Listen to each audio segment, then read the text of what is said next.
attraction is not just based on looks. Like that's kind of like superficial attraction. But if you'll notice, there's women out there who are not considered very beautiful, quote unquote, but they're always attracting men, like all kinds of different men. And the question is, why is that? Well, the answer is because they're highly magnetic.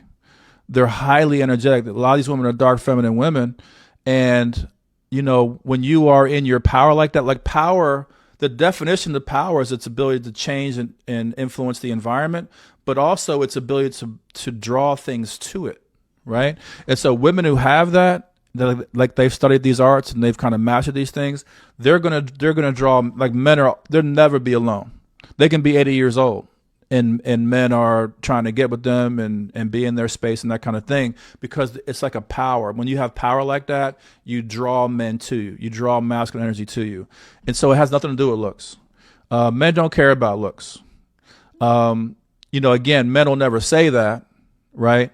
But at the end of the day, we're looking for like these powerful experiences. Now, again, when we're kind of out in public and all that kind of stuff, the women we show off, we want to show off a woman who's a 9 or a 10 or whatever it is, so we can kind of feel good about, like an ego type of thing. You see what I'm saying? But at the end of the day, the reason why men will always get with, no matter what the woman is rated on the scale from 1 to 10, the women who are powerful, the men will always be with them. And the same thing with men who are like true warriors, like when you reverse the womb choice thing, right? And the dark masculine man.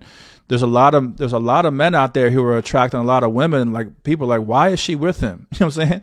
She's with him because of his warrior energy. You see what I'm saying? Like she can feel it. She feeds off of it, right? She's getting high doses of masculine energy from this guy. You see what I'm saying? Even though he doesn't have his stuff together, even though he doesn't have any money, he's not communicating, like all the things that we talked about in the past with the dark masculine, like that's not even the point for these women. And what we're trying to explain to your audience is like, look, as a woman, you need to understand why you're attracted to certain people. You're not attracted to all men for the same reason. There's different archetypes of men out there. And when you attract a womb choice, or you attract a warrior or a dark masculine man, there's a reason why you're drawn to him. And you have to acknowledge that it's for this large amount of energy that he carries, this sexual energy. And you have to understand, well, based on that, here's what I'm going to get as a result of interacting with him, and stop trying to force him to be a king and a husband and a provider and all that kind of stuff. Now, again, I'm not saying a dark masculine can't be a husband and a provider. Like, there's all kinds of people out there doing all kinds of things. Like,